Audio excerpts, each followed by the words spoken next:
envy of every municipality in Canada? I said, does it generate the envy of every municipality in Ontario?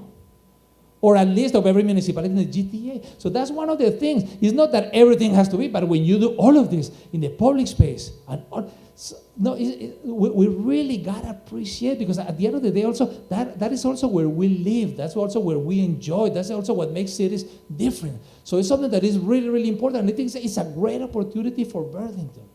I mean, let's use 1 + 1. All of a sudden, you know, you got all of this given of nature, and at the same time, all of these wonderful people. So let's put the two together and do something really magnificent. So that's where the 880 cities comes from. But, you know, at the same time, I want to move into other topic, but we seem to be facing a perfect storm. You know, we got a population growth, and we got climate change, and we got obesity crisis and economic crisis, and all of this seems to be at the same time.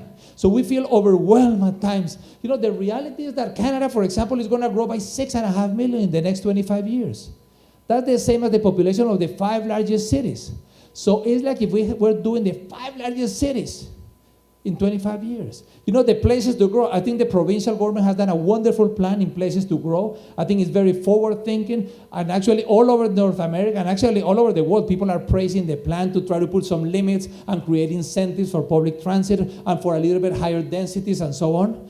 But you know, the reality is that the greater Golden Horseshoe, today we have 7.5 million people. We're going to go to 11.2 by 2031. That's in 20 years.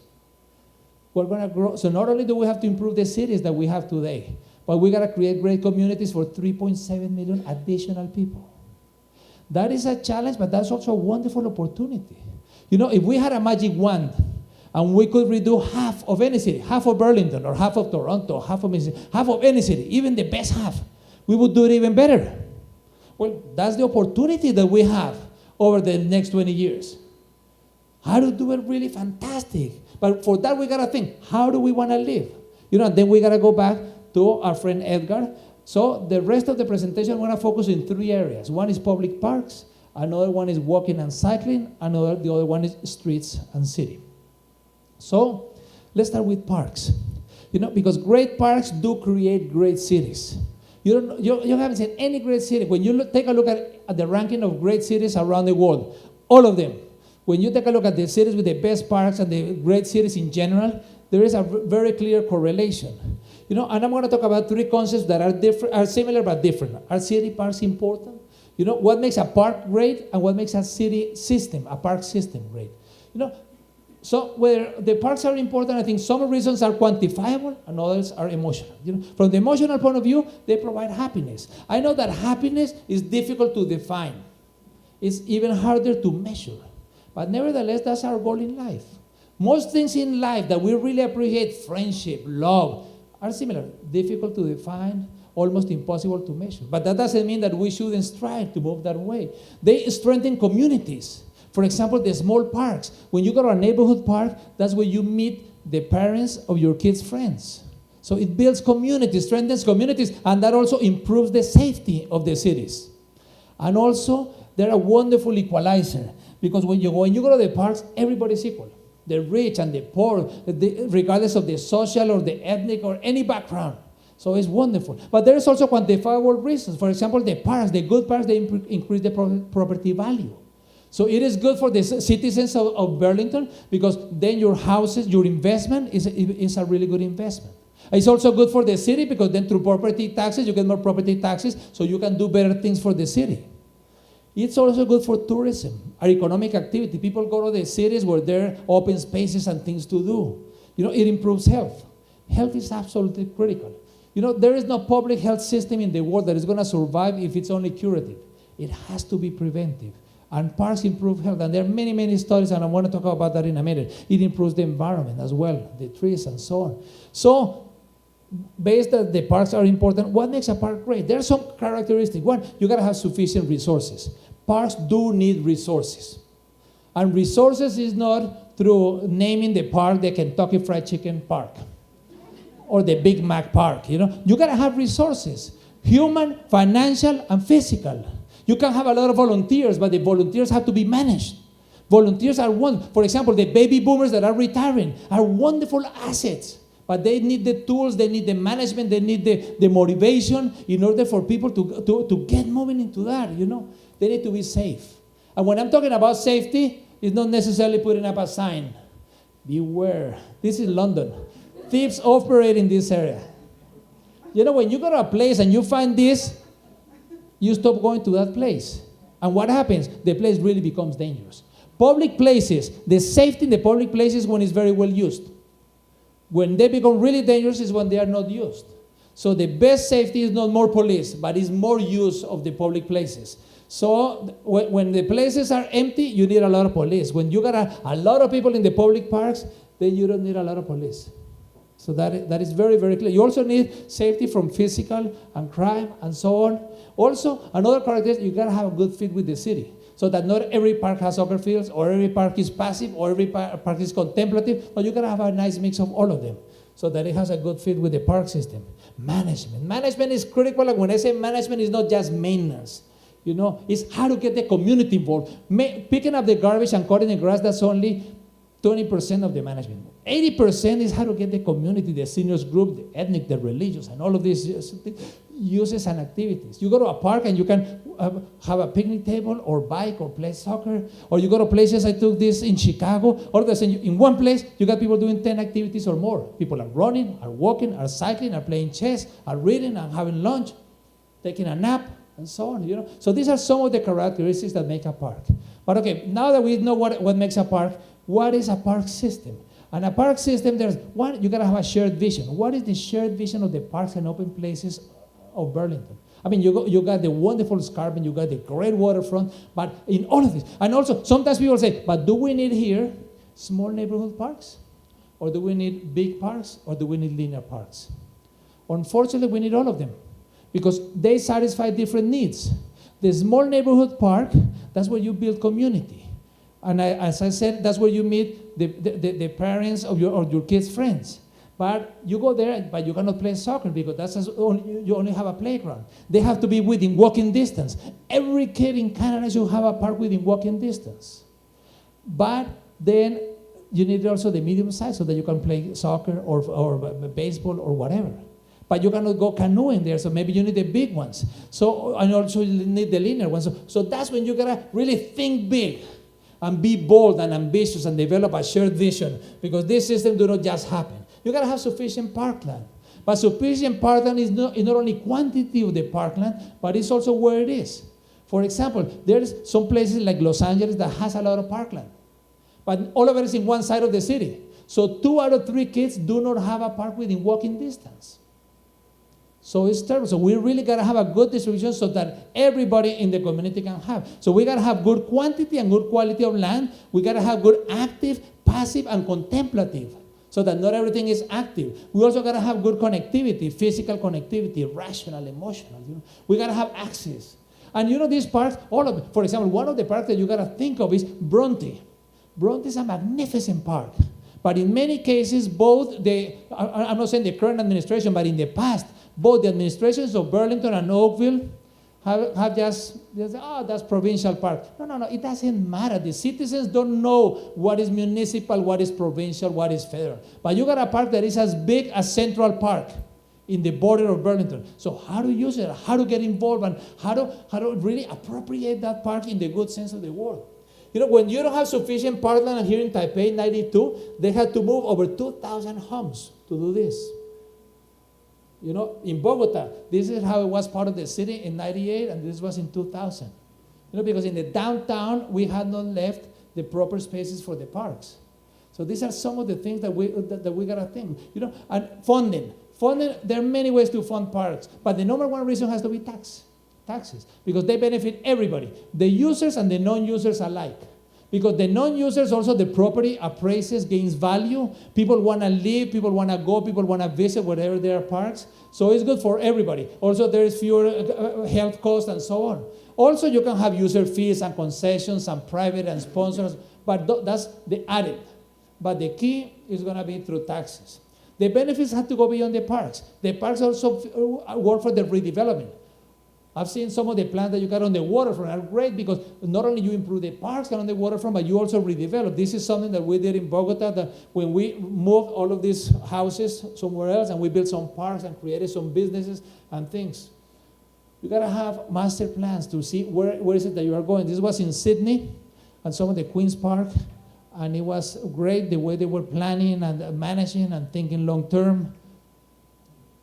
And, nothing happens without leaders. You got to have leaders everywhere. And community engagement. The community has to participate in so many ways. The community has to stop being spectators. The community has to participate. Send letters to the elected officials, to the city staff, to the media, to the papers, go to the public meetings and so on. Social management, so that when you go to the parks, maybe in the summertime, you see people swimming in the same place in the winter, you see them skating. It may be it's not from the private sector when people say running like a business. There is nothing as wrong as running anything public like a business. By the way, 9.5 out of 10 new businesses go broke. So when you say running like a business, are you running like the 9.5 or like the 0.5 that actually succeeds? No, you have to be efficient. You got to do efficient use of the resources, but keeping the public in mind. So you have different objectives in the private sector, different objectives in the public sector. So, but nevertheless, you got to be efficient with both. And by the way, you get the private sector involved, the not-for-profit or the profit, as long as they multiply and add. No one that is going to subtract. For example, it's a time to build some alliances. I think that the government should do the steering.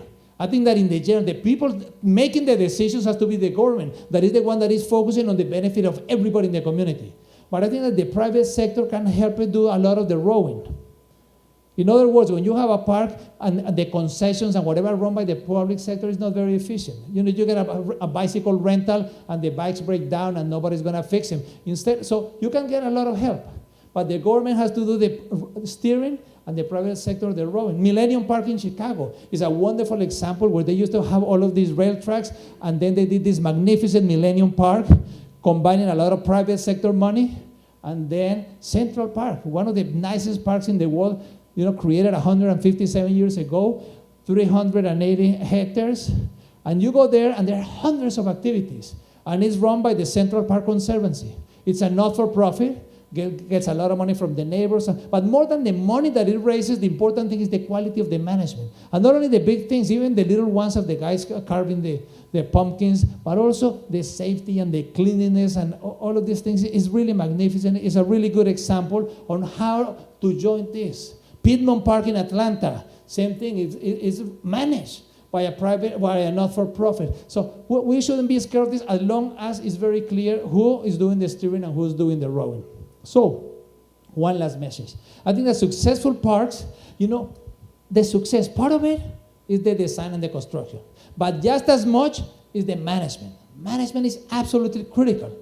I love that a few years ago when I saw an ad on the paper that Burlington was looking for a manager of the waterfront park. I don't know if that manager still exists or not, but it was the first time that I saw in the GTA that a city was hiring a manager to run the activities, the uses and the activities, that it wasn't focused on the picking up the garbage, but on how to make it lively.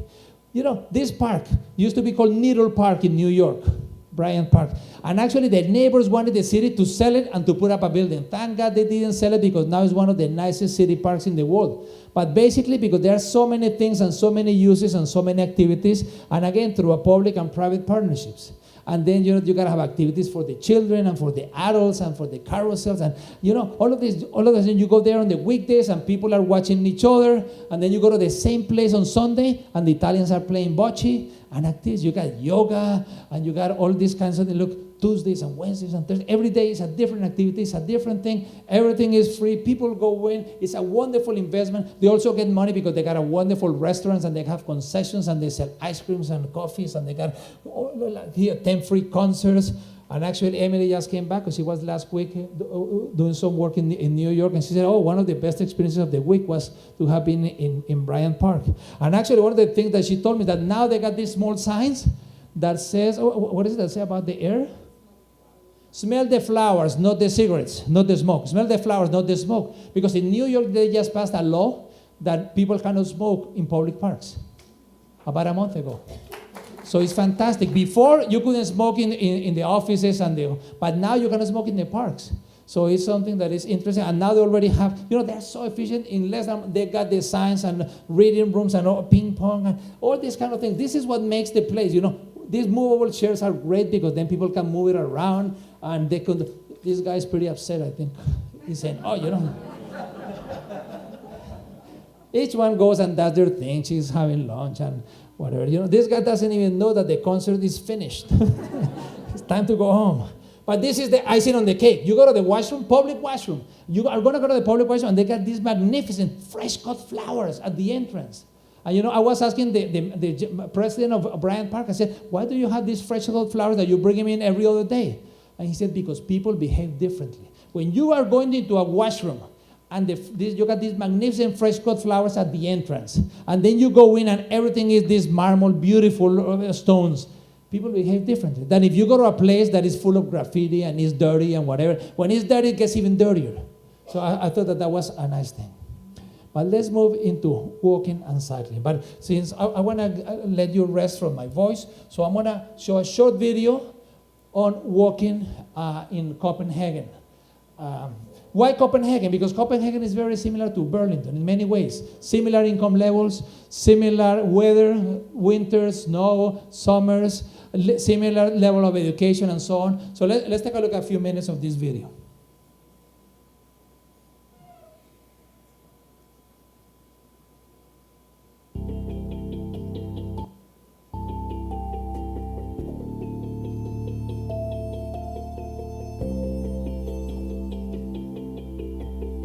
So here we are standing in Times Square where you see a lot of activity. You hear a band playing.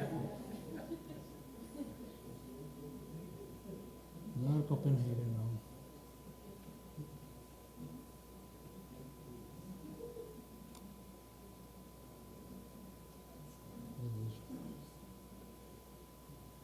We're going to see 3 minutes of that one in a minute.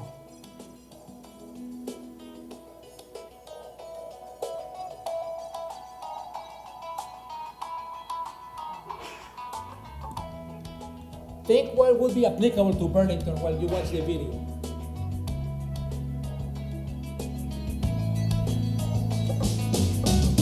Here in Copenhagen, we had a great influx of cars starting in the middle of the 50s. We call it the car invasion. And by the early 60s, it started to be really bad. And in 1962, it was decided to take the cars out of the main street of Copenhagen. It's a 1 kilometer long street. There was great debate, discussion, it will never work. All these businesses will go broke and the weather is not good enough for being outdoors in Denmark, but it was closed anyway. That was the start of a long trek where in small installments, improvements have been made to the pedestrian landscape, to the public spaces. We actually have 18 squares now that used to be parking lots. And when they started shutting them down and when they made the main pedestrian street here, people were saying, no, this is not Italy. People do not use the public space. What are you thinking? They don't go walking like just to take a stroll. And look what happened.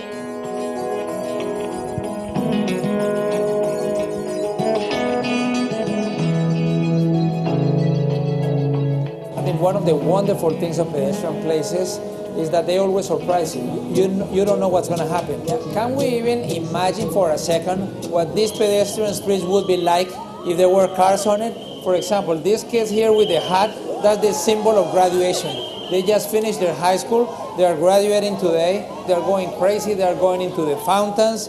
And we see people also sitting on the floor. I mean, it's so nice and so well taken care of that people can sit on the floors. People want to be with people, and that means we go where people are, where there is space for walking, for expressing yourself. For instance, yesterday I went down by the water, and in front of the Royal Theatre there's the sport walk, and there was outdoor tango all night. I mean, they're meeting each other, they're having a coffee, they're just chatting, they're riding their bikes, they're walking their dogs, they're hanging out with their kids. Like, it's just amazing. They're just living. It's like the perfect example of public space and how to do it right. So we've seen this gradual transition of the city of Copenhagen from a traffic-infested city to really a people-oriented city, which is quite lovely.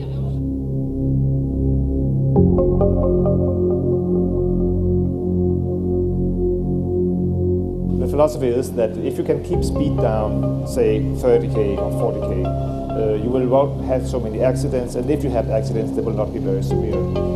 So that's the basic idea, that if you want to transfer our urban environment into something for human beings, I mean, you have to reduce the speed as one of the first things. I have a very few examples with 15k actually.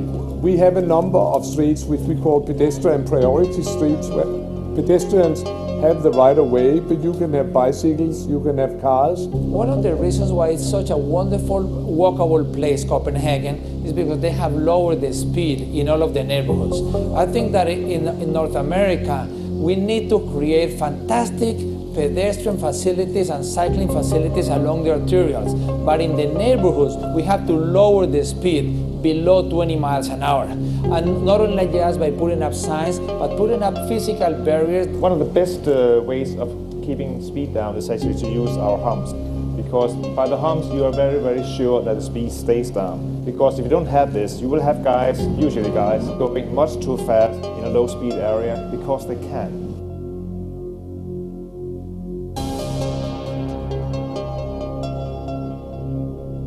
We are standing in front of the old meat market in Copenhagen, and some years ago there was a lot of heavy traffic coming in the morning especially. So, but they closed down the meat market. We thought we're got to better change the street, and this is a very central part of Copenhagen, so there's a lot of people living here and a lot of enthusiasm about also using space for everything else than traffic. This is a wonderful street, and can you imagine the difference of quality of life of all of these thousands of condos? And in the middle, they built this fantastic park. What's left is actually only a very narrow, we call it share space solutions, where cars at very slow speed and also bicycles and pedestrians can move around each other without really any kind of regulation, as long as the speed is low. There are some places where they got nice benches and restaurants on the side. You go to the next block and there is a small basketball court. And you go to the next one and a skateboard park. And then in some of the sides, you have fruits and vegetables that are being sold on the street. And then in another block, you have flowers. In the meatpacking district here, we have a lot of new bars opening up. And there's, if you look, all the bikes that were standing around here, it sort of looks like this outside every bar. It's an amazing social network. You ride past cafes, and you see bikes parked next to the cafe. It makes the whole city accessible and very, very human. You know, these environments are very attractive for urban living, and it really attracts people to be on the streets, and it also raises the price for those apartments up here, because this is attraction. I mean, this is urban, trendy lifestyle that we are offering here by redesigning our street for human beings.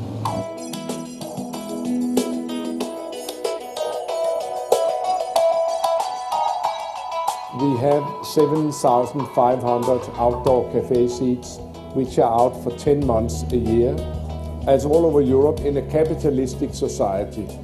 If things are not good for business, they will be changed. And what we see in Denmark and all the other European countries, and we even now also see it in New York in the Broadway area, that when these people-friendly schemes go in, the businesses actually thrive. From 6:30, 7 o'clock in the morning till midnight. And you see constantly people coming by, and it's also great for the business. When they were going to create these pedestrian places, initially the retail were very much opposed to it, but afterward they found that the best commercial places in the city are their pedestrian streets. It's anthropology, it's part of the social fabric of the city, that there are pedestrians and cyclists, you know, all around you at all times. It's human. This adds an amazing level of social community to a city. And I really think that this is one of the main reasons that Copenhagen is, you know, time after time selected as one of the world's most livable cities. I can't even imagine what would happen if somebody said, hey, let's turn this square into a parking lot. That would be drama in Copenhagen. So as soon as you win it back, the public space, win it back to human beings and pedestrians, then it's ours, then you can't take it away again.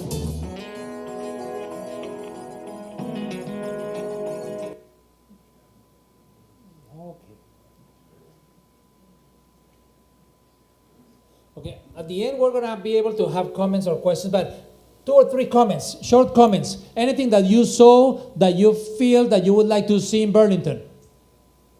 Anybody? Yes? Public squares. Public squares. More public squares. I'd like to see the ability to walk from the bike path all the way through to the downtown, to the art center, for instance. From the bike path. Yeah, you know, actually that is one of the things that many cities need. Like I said this morning, I was in Pittsburgh. Along the river, they built a beautiful bike path, but it doesn't connect with anything. So 80% of it is done, but then it has to be interwoven into the city so that it doesn't become a drive-to facility that people take their bikes on their cars to the river and then they use it. But how to interwove, that's an excellent idea. Yes? I'm a fairly new resident of Burlington, but in my perception, I think Burlington has a lot of squares. A lot of? Public squares? We have a lot of squares. I think there's a lot of squares in Burlington.